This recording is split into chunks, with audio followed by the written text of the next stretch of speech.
Menggunakan gergaji mesin, petugas BPBD Samarinda ini memotong batang pohon yang tumbang dan menimpa mes karyawan sebuah perusahaan di Jalan Rajawali Dalam 2, Sungai Pinang Dalam.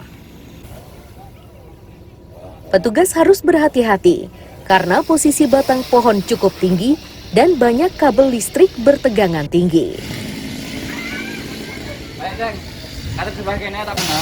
Warga menyebut peristiwa ini terjadi secara tiba-tiba saat mereka menjalankan aktivitas. Sebelum pohon tumbang, mereka mendengar suara gemertak sebanyak 3 kali.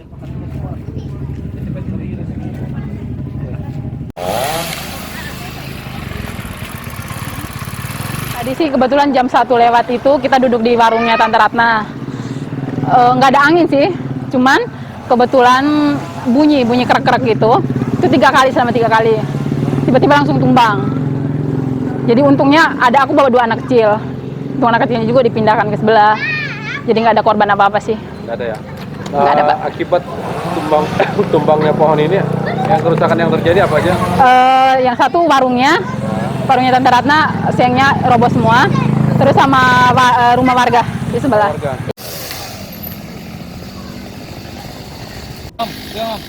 Koordinator Pengawas Wilayah BPBD, Nanang Arifin menyatakan, pohon setinggi 25 meter ini jenisnya cemara dan sudah berusia tua. Sedangkan kendala yang dihadapi saat menyingkirkan batang pohon tersebut hanyalah instalasi listrik.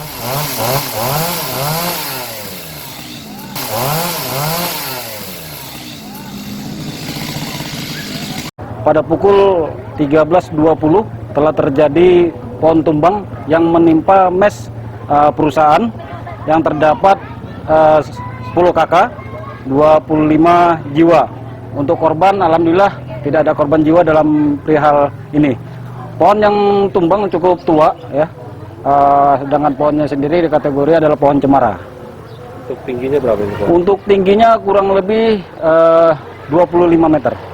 Ada kendala nggak Bang dalam proses evakuasi? Untuk kendala ada yang jelas instalasi listrik ya, mengenai instalasi listrik, kemudian pohon juga menggantung di atap rumah. Petugas mengimbau warga lebih waspada karena masih ada beberapa pohon yang dinilai rawan. Amir Hamzah dan Iswanto melaporkan dari Samarinda.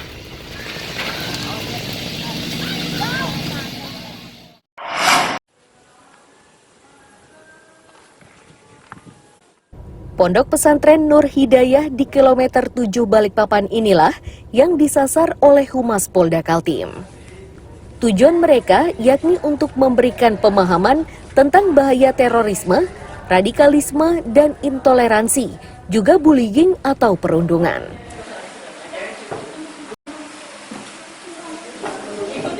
Mendapat pengetahuan baru membuat santri senang. Saat berdiskusi mereka mengaku perundungan pernah terjadi, namun berhasil diatasi dengan saling mengingatkan. Akan halnya faham radikalisme, terorisme, dan intoleransi, mereka memastikan pesantrennya tidak pernah menerima ajaran tersebut dan tidak pernah bersedia menerimanya.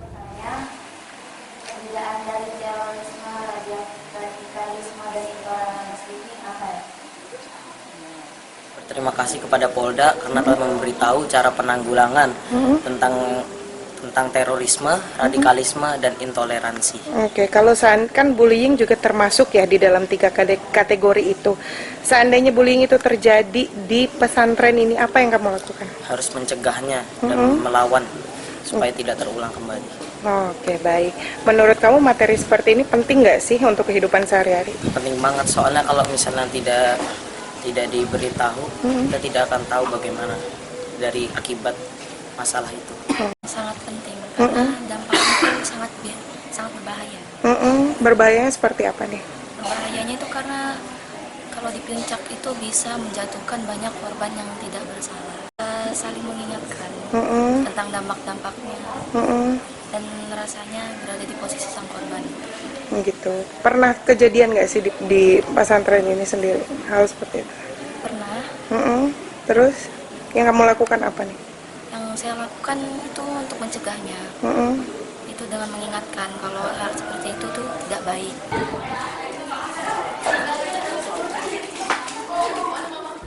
Sosialisasi ini akan terus dilakukan di semua sekolah karena dinilai penting agar para santri tidak terhasut berbagai isu menyesatkan yang berpotensi memecah belah persatuan. Amir Hamzah dan Riani Mantini melaporkan dari Balikpapan.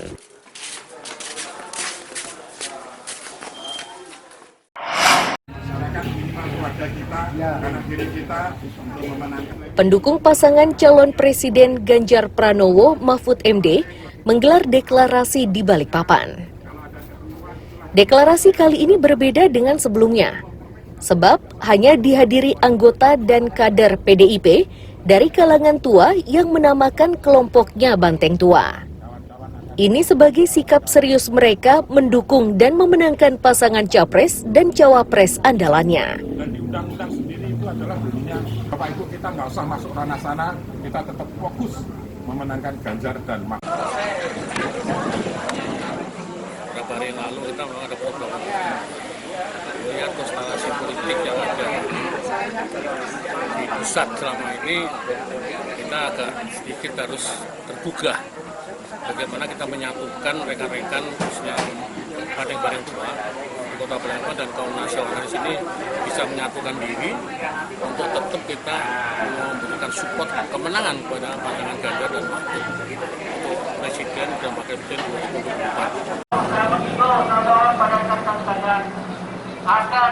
Sebelumnya, pendukung pasangan Anies Baswedan Muhaimin Iskandar menggelar aksi demo di Sekretariat KPU Balikpapan.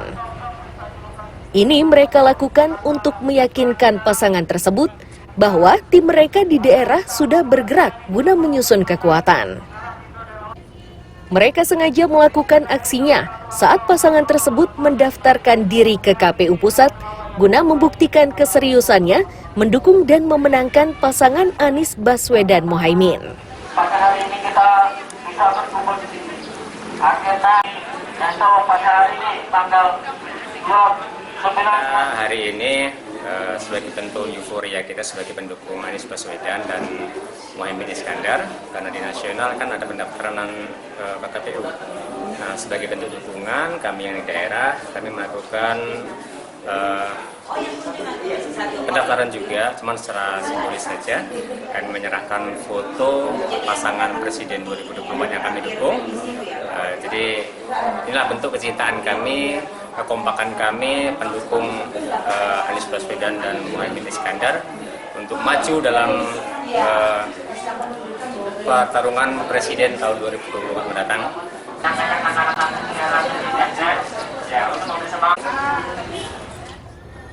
Ketua KPU Balikpapan merespon positif berbagai upaya dari pendukung capres.